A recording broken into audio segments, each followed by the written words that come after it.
Good morning, Nicola. Good morning, Doru. How are you? Nice to see you again.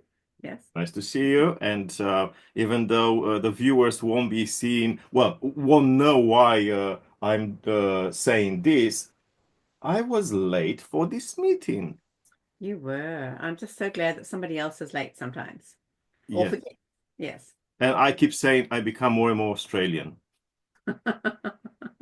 Yeah, sorry. Yeah, I was just watching an awesome documentary about Paleolithic diet on Deutsche Welle.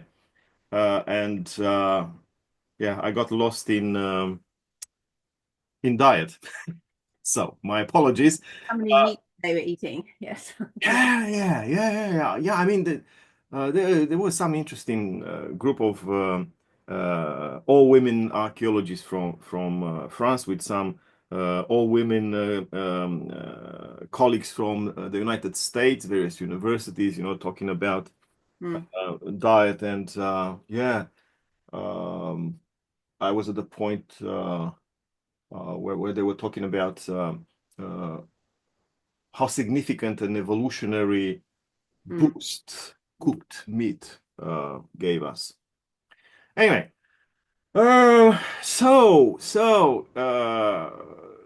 done with apologies, but I'm still regretful, That's right.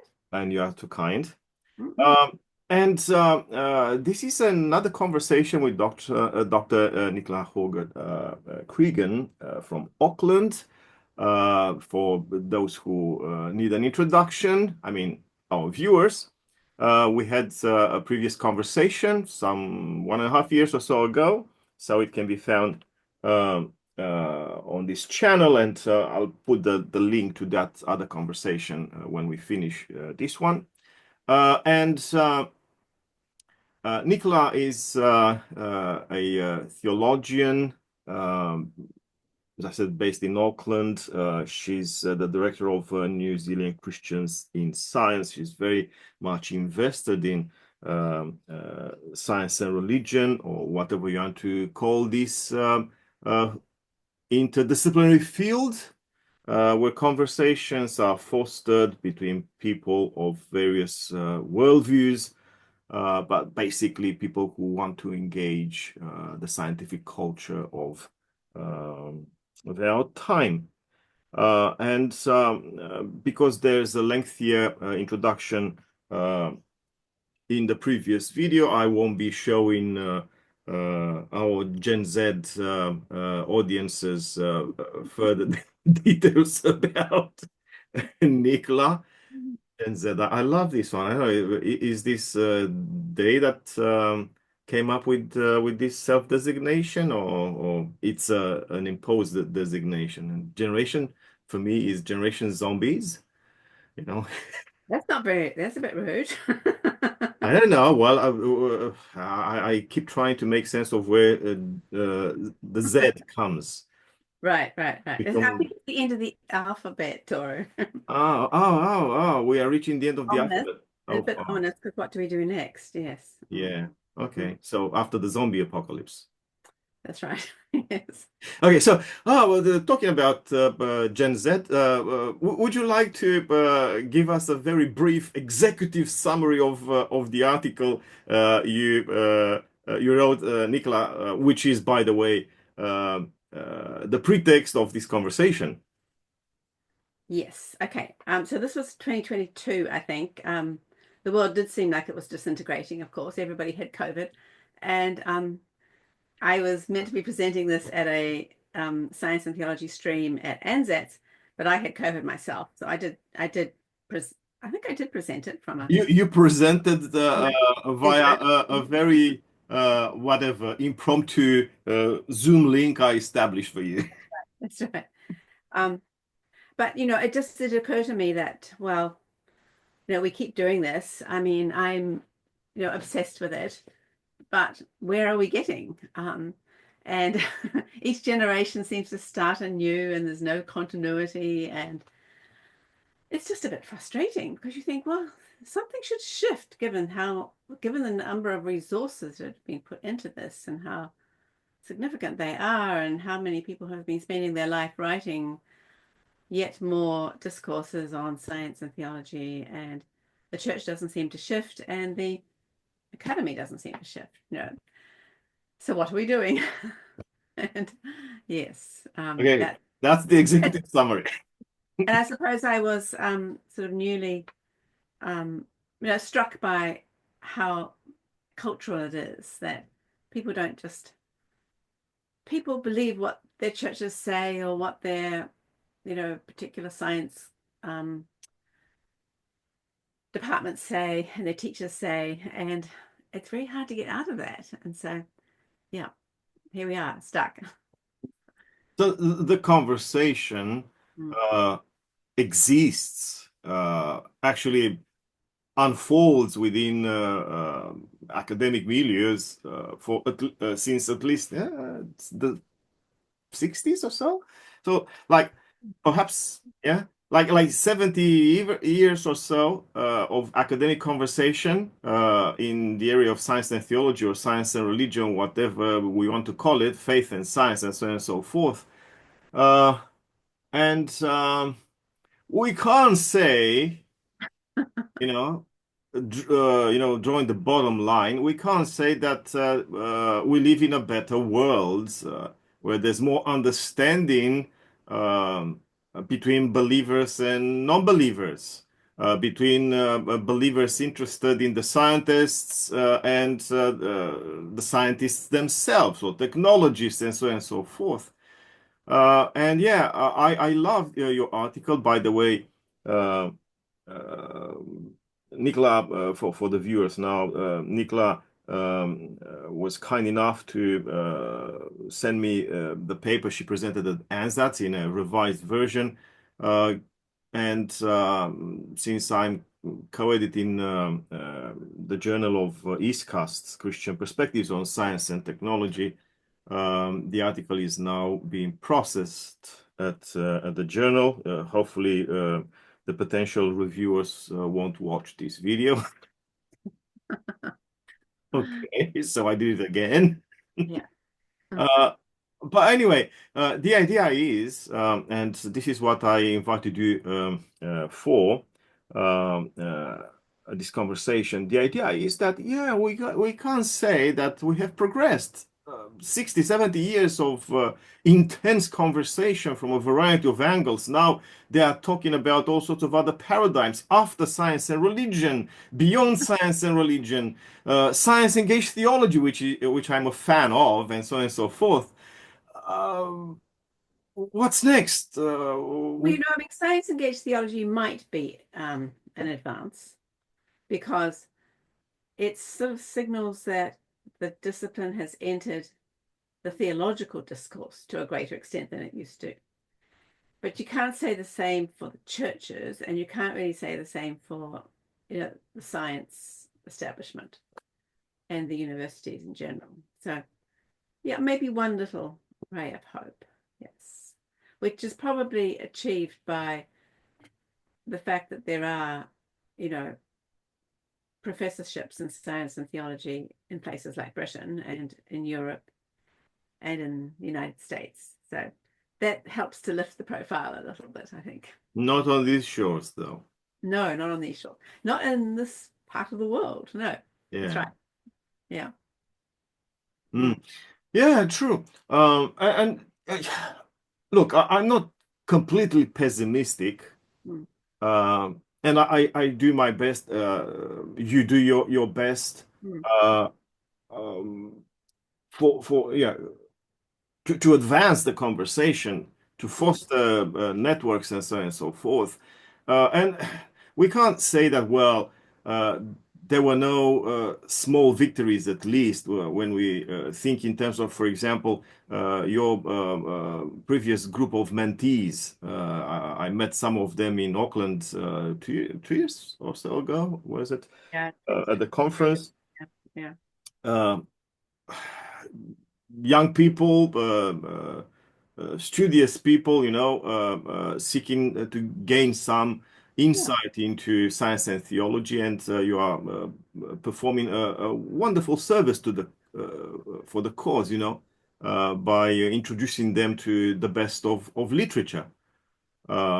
So small victories, perhaps on a personal level, let's say, or our immediate circles, of friends, colleagues, and interested people. But we can't speak of a big victory, No.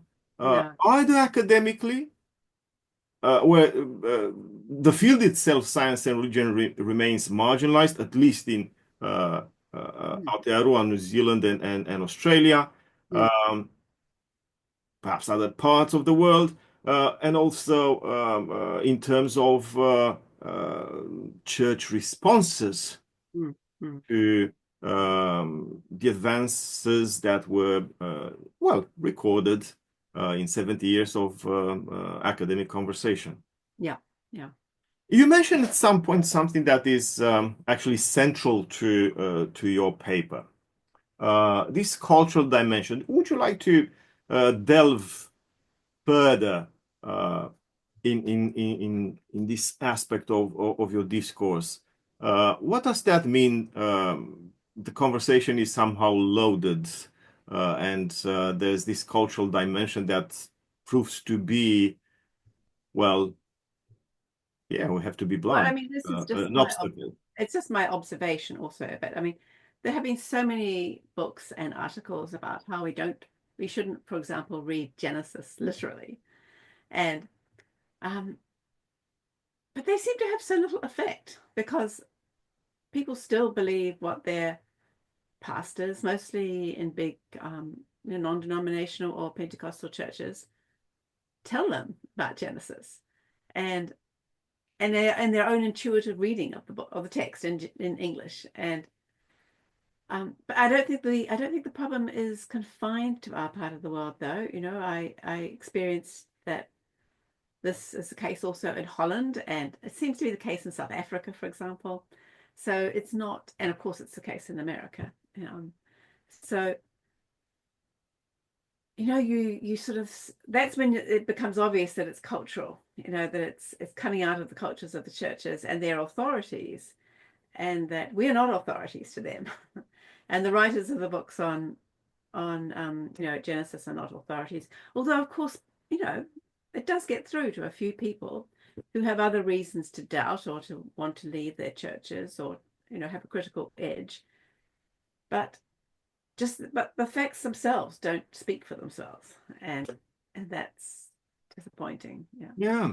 By the way, one of the articles of the 2024 special issue of the journal I co-edit, Mm, I won't mention other details about this article, but it's written by someone from the United States uh, mm, who actually a devout Christian, but had to had to leave mm, the church mm, because of the churches, the local churches, um, incapacity to accommodate uh, another perspective than that, whatever literalist, dogmatic kind of mm, um, uh, reading of sacred texts. mm. And this is a strange phenomenon which determines many people, especially younger people, to abandon the church, and some of them abandon Christianity.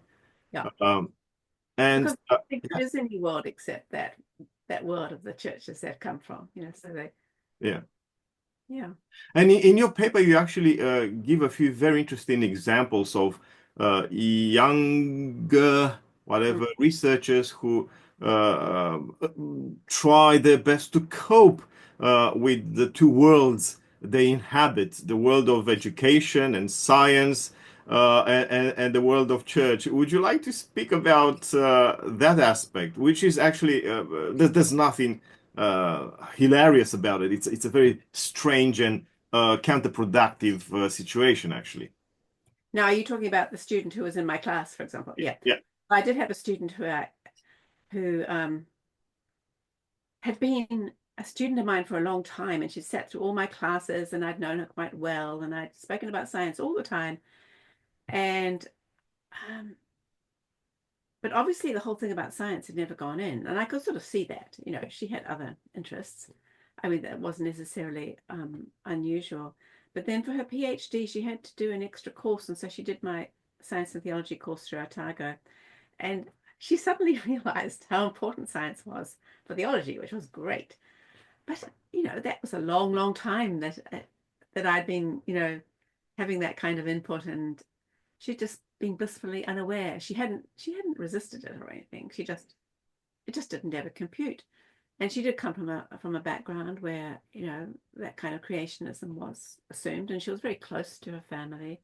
And that's I think the key. That people don't want to break their ties to their family, or to create the kind of discord that coming out as believing in evolution sometimes causes.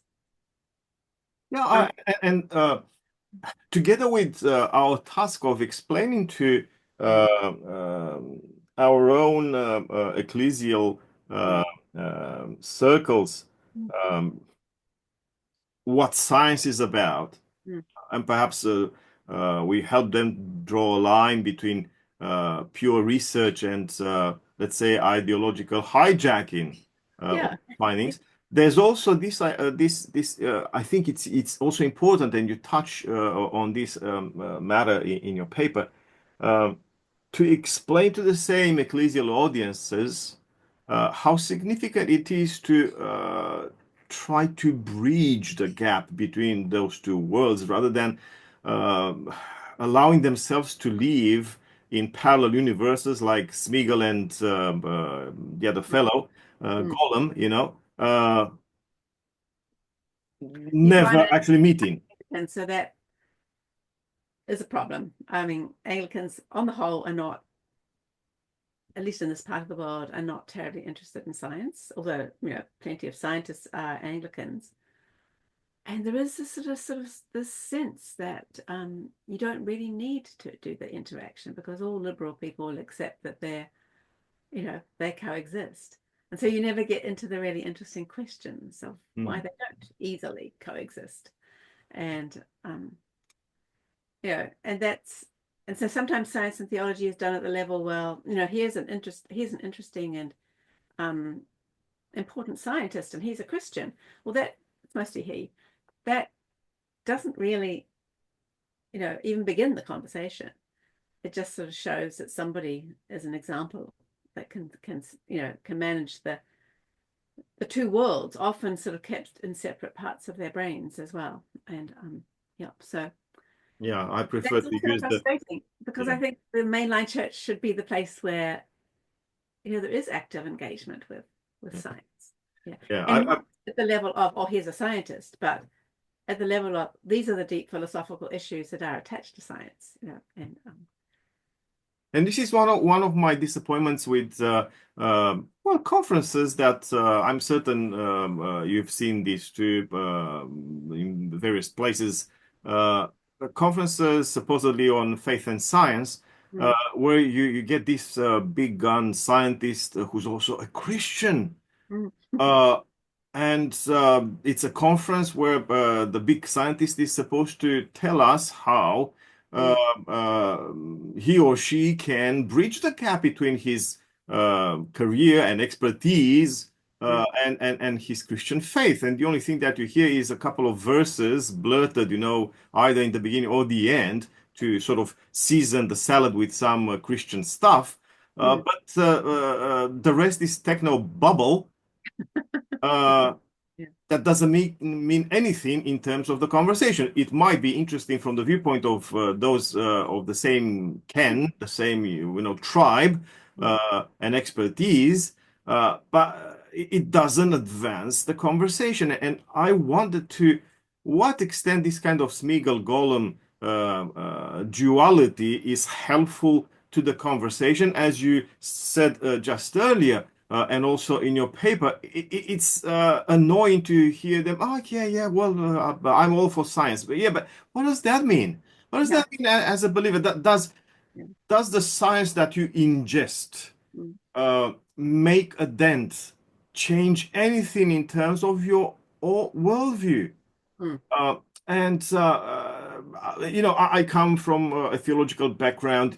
Yours is much more complex than mine, but I come from a theological background, but also um, um, from a deep interest and constant interest in popular science, mm, especially mm, cosmology, but also other aspects of the scientific culture of our age.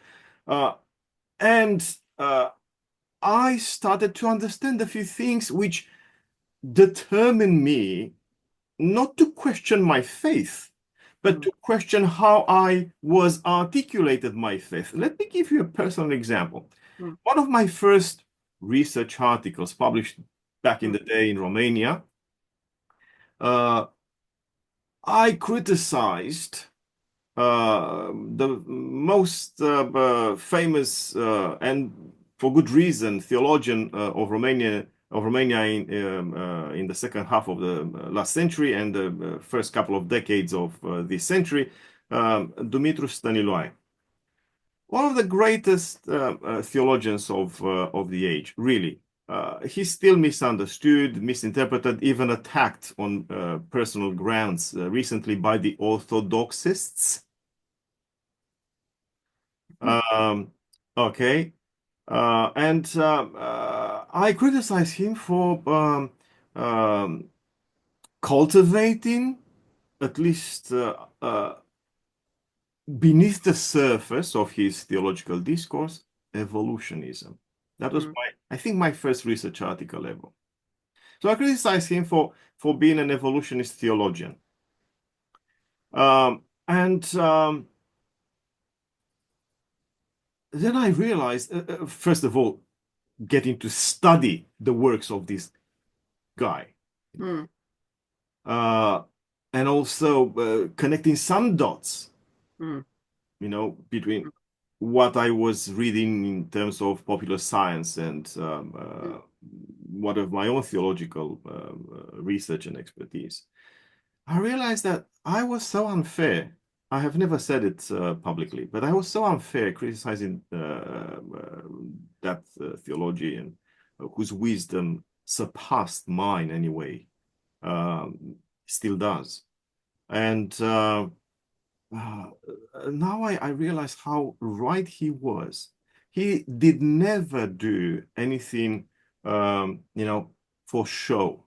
mm, He would never talk about the sciences, let's say, face value or praising the sciences or something, but he inserted cutting-edge scientific knowledge that was available to him, say, in the 70s, 80s, 1970s, 1980s for Gen Z.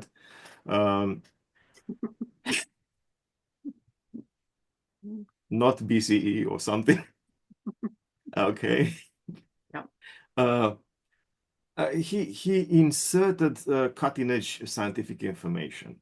He engaged the sciences as a theologian, from quantum physics to general relativity, uh, chemistry, really, evolutionary biology, and so on and so forth. It's all there in his theological discourse. Yeah. I spotted it and I said, caught you, evolutionist heretic, and so on and so forth. That was the label that they put on my forehead when they dispatched me to Australia. Uh, uh, and then I realized that that was such a smart and wise way of handling matters. Mm, Instead of just, okay, so turn the page. Now I begin a new chapter, and this chapter is about how important science is for the theological discourse in our day and age. No, he never said that.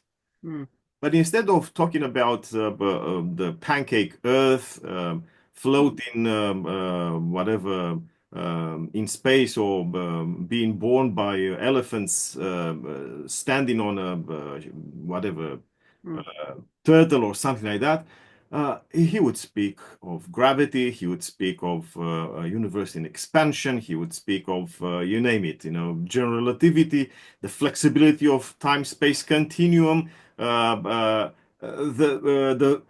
potential virtualities of matter at a fundamental level. So it wasn't, your technical scientific jargon. But with some, let's say, smattering of popular science, you could realize, well, this guy was talking about very important stuff in science. Uh, No, I mean, I think and we, that no, changed me, yeah, yeah, without changing my faith. right, yes, yeah. And sometimes it does change people's faith, but I think that there's been enormous resistance from theology as well to that kind of interweaving of the science and theology, even though I think that's what's so interesting. Um, I was at a conference once where I talked about hominins in my paper, and there was a Scottish theologian visiting who was very, very disapproving and said he'd never heard hominins in a theology paper before.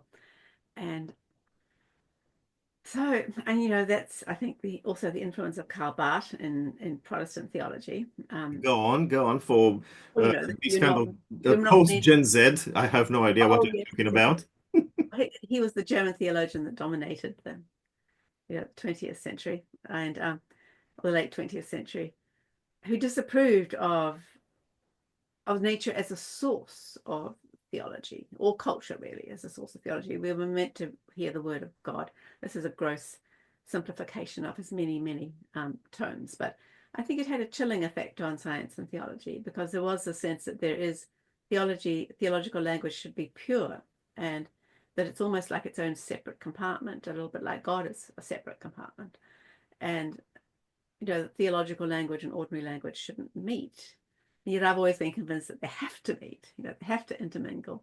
And you'll get it wrong sometimes, but it's just really important to do it. And I think you can sort of see in the 90s, for example, still that people were That's 1990s. yeah, that's 1990s, yes, that people were accepting still a very neo-Darwinian understanding of evolution and trying to do their integration with that. And I think we've moved beyond that now. And so it's easier now. Um, but we have to interact with whatever is there, and not necessarily to believe it all, but just to sort of get lessons from it all, as you do in your book, where you sort of say, well, there's all this dark energy and dark matter, and that tells us something about the universe. And we don't have to understand it because we can't. But the fact that it's there is theologically significant. And yeah, and I think that's true of the sort of paradigm changes in evolution as well, that they are of theological significance, even though we don't know exactly what they mean. But they tell us something. I mean, the sciences and even information that for a while looks like, about to demolish our believing worldview, there's something significant to any kind of potential danger to an established dogmatic worldview, including Christian or especially Christian, because one of the things that we actually are mandated to seek is the truth. Mm. Yeah, so Christians are supposed to be disciples of the truth. I love that image, that icon of Christ. Usually people take it as being Christ in imperial posture, stance. It's not.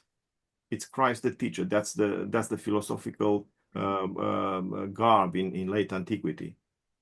Yeah, Christ Yeah. as teacher, and we are supposed to be disciples of a teacher who told us that it's very important, it's crucial for our liberation Mm. as minds, as persons, Mm. to seek the truth and stick to the truth. Well, how do we do that if when the truth reaches us, we shut the door? We, slam the door in the truth's nose. And I believe that it can't be the right attitude to just, Mm. I Mm. don't know. I don't hear. I haven't read. I haven't heard of anything. That's one attitude. The other one, no, you go crusading against the sciences. That's not it. The sciences are important because they tell us something that we didn't know before Mm. about the world, a world which we believe Mm. firmly Mm. is his creation, Mm-hmm. because he's the logos, not only the teacher, but he's also the logos, the word of God through whom all things were made. Yes, absolutely. That's right. I mean, I think Christianity has all the resources for affirming everything that we might discover about the creation. And um, I think Ian McGilchrist has been very helpful, though, because he does talk about the left and right hand ways of perceiving the world, and that the left is very abstract and very detached from reality. And I think you can do theology that way, and you can do science that way, and um, and and philosophy. And it is important to bring back, the lifeblood of science or the lifeblood of theology, and to have it always be in dialogue with, our more abstract thoughts as well. And that's so, and I think that was exemplified in that story that I gave from um, the the story about the wave, finding God in the wave, and the man who um, went to a Baptist church, and this was his world, and then he got convinced to read something by Dawkins and was convinced by that, and then he became a sort of defector in place for a long time, and um, and then he was converted back again but he was converted back again not really by the ultimate argument, but by an experience that he couldn't actually um, deny. And I think we all have to remember that at our core, we're all here because of experience and not just because of arguments. And we have to keep putting our arguments into dialogue with that experience and with that prayer and all those, and liturgy and all those other things. And the And unexpected invasion, the unexpected divine invasion in our lives. yes, that's right, exactly. And it's the same with science. They're all there because they've got a passion as well, and because they've had an experience of being um, in awe of something, or just incredibly curious of something. And I actually read this short article in Christian Century in 2021 by the student who was she was a scientist who was also a student at Yale Divinity School. And just so naturally, she saw all the connections between her life, where she goes into her lab and everything gets turned on and it's all buzzes away. And then she goes up the road to Yale Divinity School. And she said that although people keep saying to her, how can you put them together? Which is interesting, even at Yale. She said, they go together. And she said the three words, vibrant, experimental, and unifying. And those three words sort of apply to both parts of her life. And the other words that she thinks also belong in both places are curiosity, contemplation, tradition, questions, pattern, wonder, discovery, and awe. And I thought, and this woman, her name is Emily Boring, and I thought it was wonderful that she had found these ways of putting them together without any grand theories or anything, just the recognition that these human activities and practices occur in both her contexts. Well, what's the title of the article, Nicola? The article is, I'm not actually sure what the title of the article is, but Oh, the woman it's from Christian Century on June 16th, 2021. okay. Okay. Yeah, wow, interesting, very interesting. And I think it's so important to hear this kind of message, rather than I don't know what kind of abstract constructs, because this is one of the criticisms leveled at the academic study of science and theology. It gets too self-absorbed and too abstract and doesn't reach out and doesn't land in whatever people's lives and the churches. Uh, uh, whatever mind.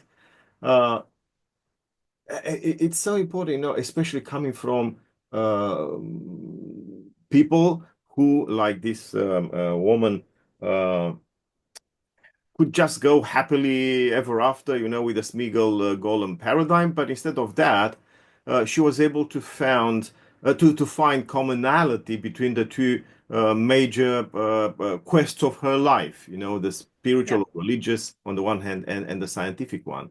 yeah, Uh, It's so important, and you know, she pinpointed something fundamentally shared by the two quests. Mm, mm, You know, and perhaps this brings us back to another aspect of your discussion. Is this not the human thing to do? Is this not the human thing to go about? mm. Uh, because we are Homo sapiens, you know, we are supposed to know, to be inquisitive, to look around, to try to make sense of stuff, you know. Um, but what's interesting is that, at least in our day and age, we realize that there isn't only one way of doing so, isn't it? Yeah, that's right. Yeah. I mean, And I think also it's important to sort of see the continuity between contemporary science and what humans have always done, you know, and Tom McLeish is very good at that. He finds examples, you know, from all the previous centuries, you know, way back to the BC. Um, People have always been observing and finding patterns and testing and making new theories, you know, not in the way, very formal way that we do today with mathematics and blind peer-reviewed trials, but they've always been doing it. And I think that continuity between proto-science and science is very important in this discussion. And I always think, well, you know, we crossed the species boundary and succeeded for hundreds of thousands of years as a species without our blind peer-reviewed trials. You know, they're very important, but we have to put them in context as well.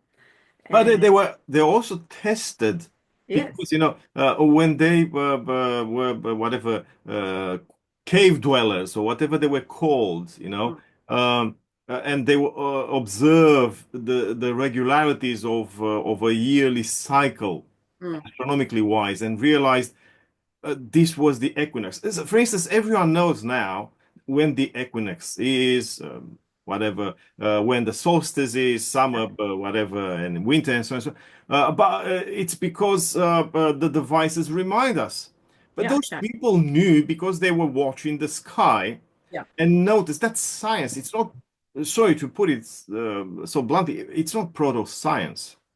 It is science. It yeah, is observational and it's tested practically because the next year it was the same, the year after was the same, and they realized through mm, the repetitiveness of those cycles that the observations were correct or not, or were correctable, whatever. Um, uh, uh, and they live for millennia, hundreds of thousands of years, knowing when it was the longest day of the year, the shortest day, when we're supposed to go whatever hunting this or that, and gathering this or that, or sowing their seeds and whatever, you know. So it's fundamentally human. So going back to your culture stuff, yeah, it seems that we have a problem, a cultural problem in our day and age because of the divorce of religion, faith, theology from the larger world of yeah, mm, science, culture, whatever you want to call it. Whereas our ancestors in the pre-whatever uh, era, mm, uh, for them it was an integrated mm, mm, experience mm, of reality, um, where people were part of this reality, and there was no division of fields. I'm not interested in that because it's astronomy. No, I have to be interested in that not only because my ritual rhythms are based on it, but because my life depends on it. absolutely. And I think we both live in countries where we're very aware that indigenous cultures comparatively recently had that very unified, um, you know, way of living. And that even in our own cultures, you know, the first universities combined all these sorts of, you know, the disciplines of divinity and the disciplines of astronomy and philosophy together. And that ours, in our culture, there's been this increasing separation, but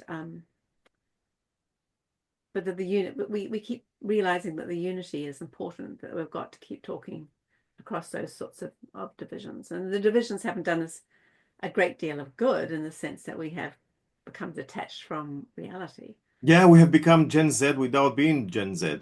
Now that's very rude to Gen Z, but yes, I think, Friends. I think actually generations are all, they're all, I mean, there are some differences between generations, but there's a lot of, this is a side point, but I do think that there's a great variety in each generation, shall we say, of outlooks. Yes. Hmm. Yeah, Yes. I noticed towards the end of your paper, Mm. you mentioned too briefly for my taste, the Maori Oh, yeah. wisdom. Uh, Mm. could you share a bit more, please, on that front? I'm obviously, I'm certain you are very much aware of one of the criticisms leveled at people who encourage traditional wisdom to be taught in schools and so on and so forth. The fact that, well, that's not science. We live in the world of science and so on and so forth. So how do you grapple with that? And well, I mean, that's a huge conversation here because Mātauranga is being included in science curriculums in schools and in universities. And there are those who say it has no place at all. That science is this highly developed, science in the last 200 years is this highly developed method that has taken us to great places, and we don't want it to be in any way watered down or become sort of ambiguous by including Mātauranga. And then there are those who think, that again, it's like the conversation about proto-science, that what Maori did and what they still do, their traditional knowledge, is a form of science and it should be included. And then there are others who actually think, well, traditional science is actually, I mean, Western science is actually too needs to be decolonized before you ever actually even have this conversation. So really ardent believers in all those different sorts of camps, but it makes the issue very alive and it makes you think, and it makes you sort of contemplate, well, this really is important. And it's very similar to the conversation we've been trying to have with science and theology, where we say, well, there are similarities in the way we think and the way we see patterns and the way, this is all a form of human knowledge. And it's the same. There's a very similar conversation going on in New Zealand, which of course then does sort of open up those avenues for discussion. Those ideas are opened up in that domain as well. yeah, I found it fascinating, what the experiment in your country, with including Mataronga Maori in the curriculum. Uh, it's because it gives us a sense of how things can be integrated in our daily experience. Perhaps it's not what you'd call hard science, but definitely it's a science that works, one Mm. that is part and parcel of our experience rather than, creating these golem smeagol patterns in our culture, where we have our monologues, but we never bring together the two heads, to um, uh, try to reason together and see if they actually are seeking the same kind of truth. And I believe that any truth that we discover for about the universe or whatever, genes or whatever, is supposed to serve us to broaden our understanding of ourselves and reality overall. And of course, bringing examples from past cultures doesn't seem to be, the thing for our modern mentality. Modernity being, by definition, Yeah. uh, the attitude of leaving behind everything that was behind, was before, you know. And we leave behind wisdom alongside things that perhaps matter less or matter not. But wisdom is very important. Let me give you an example. I had a similar conversation with Geraint Lewis, you know him, and we wrote together the booklet you mentioned earlier. Um, And I told him, look, this second half of the second century author, Clement of Alexandria, um, a theologian, a philosopher, whatever, but also someone who was very interested in the scientific culture of his time.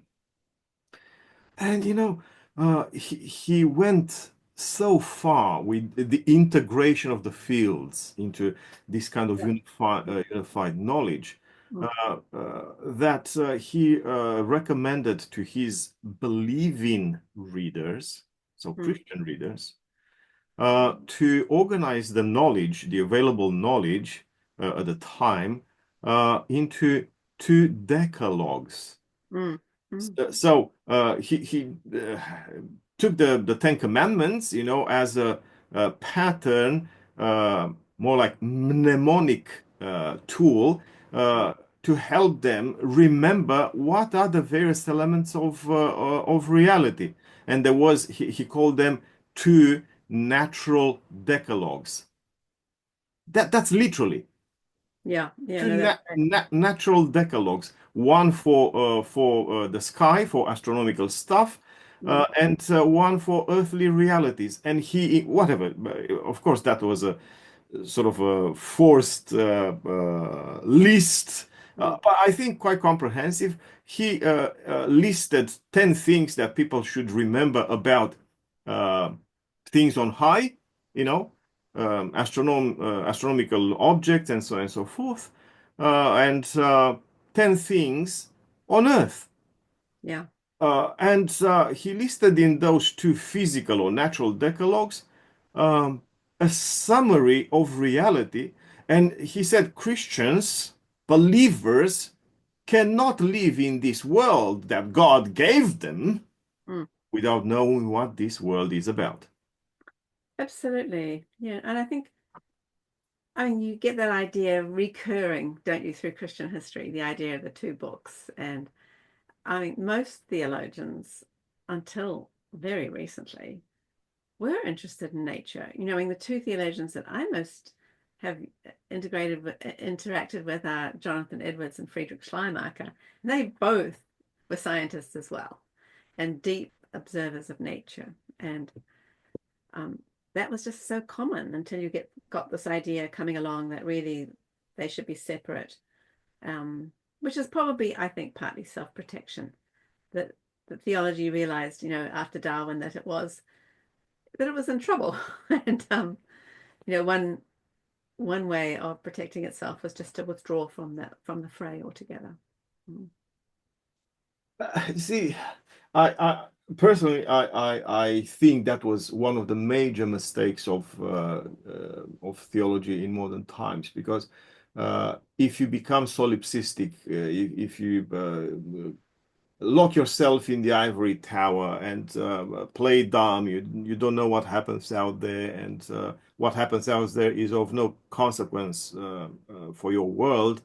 That's self-delusion and sort of paraphrasing the title of a controversial book. Yeah, I believe that we are deluded Christians, that we can live in a world as depicted by the scientific culture available in late antiquity or the Middle Ages. We are deluded, yeah? And we need to do better, because our teacher teaches us and asks us to seek the truth instead of hiding from the truth. And as you say, we have such wonderful resources in a sort of Trinitarian God. We have the God can be transcendent, but also immanent in logos and in the incarnation and the spirit. And although we can't put it all together, I think it shows us that God is really close to us in the physical stuff, and that this time of being in physical matter really is of immense importance. Mm.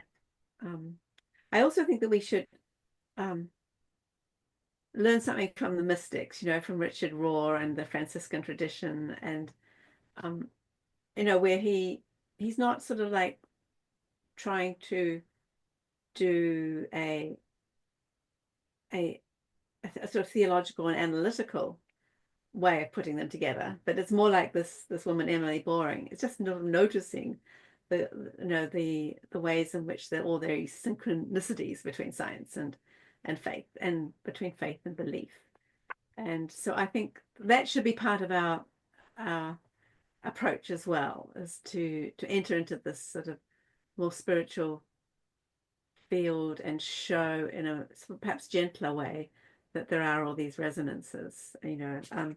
I think Emily Boring, she puts it really well. I have to get back to this paper. She says, we need a language that speaks to the porousness between science and religion, the way in which the words and stories of each can share room in our hearts and our minds and joyfully inform one another. I thought that was very great. That was very good as well. And it is traditional wisdom, like Maori wisdom, something that can show us the way back to a more normal way of handling matters for us Christians. Well, I think it can. I mean, I think we have to tread carefully because, if you're a Pākehā, you're not meant to appropriate it, so to speak. Yeah, I know. In New Zealand society, it's sort of pretty, it's now very much in your face that you can't ignore it and you can't leave it over there either.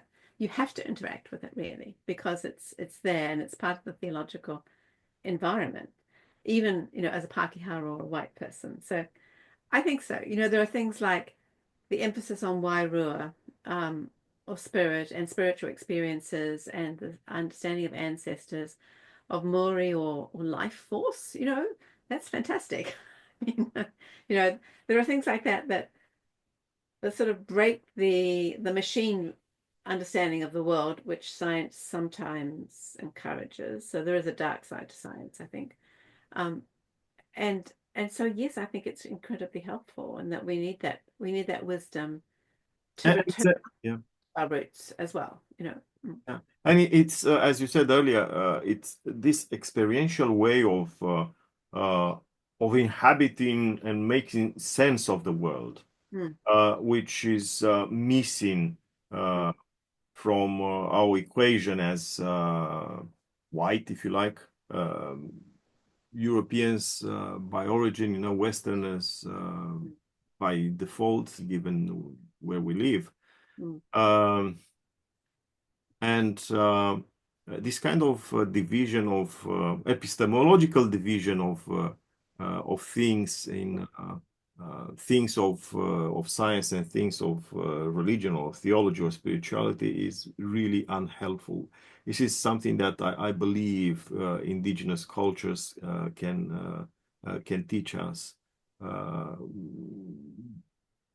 showing us the way back to what we used to be before the epistemological divides in modern times, by integrating whatever we come to know, science, into our daily life, daily rhythms. Absolutely. And sometimes that will take us on journeys which are speculative, and I think that's an important part of it, that we don't stick rigidly between the lines of traditional science or traditional even faith, that where the spirit will take us is sometimes a bit risky. And so I like the work of someone like Rupert Sheldrake, for example, who has never been afraid of being a little heretical. And as a scientist, yes. And I think that is really needed. So I have a lot of things I would say on the back burner. I don't know about them, don't know what to think about them, but I'm sort of aware of them. And I think we need lots of things like that, yes. Yeah. And on the same note, I finished just the other week an article where I returned to one of my sources, David Bohm, with his very, again, strange, heretical, scientifically speaking, way of looking at reality from a variety of angles, not only pure science, but also spirituality, philosophy, and so on and so forth. And I looked at his thinking from the viewpoint of the current gross misrepresentation of Descartes as dualism. Everyone speaks of Cartesianism as the beginning of modern science and the beginning of this epistemological divide between things of science and things of spirituality or theology, philosophy, and so on and so forth, mind and matter and all that. What I say in this thing is that Descartes was challenged to draw the line between mind and matter, but also consistently throughout his life, he looked for bridging the gap between those two worlds, seeking perhaps a unified knowledge. And David Bohm, perhaps also Sheldrake, from a different field of expertise, sort of complete that project by showing how the integration of these worlds of the mind and the body, of science and theology, spirituality, psychology, and so on and so forth, can be bridged for the enrichment of all. Absolutely. Yeah. Yeah. Well, thank you, Nicola, for your paper, first of all, and I hope our viewers will be able to also read it soon. And for your time and for graciousness and wisdom and for sharing your thoughts with Well, it's always wonderful to talk to you, Doru. So thank you. Yeah. We continue the work. We have to. We call them mahi here. Yes. Yeah. Thank you. All the best.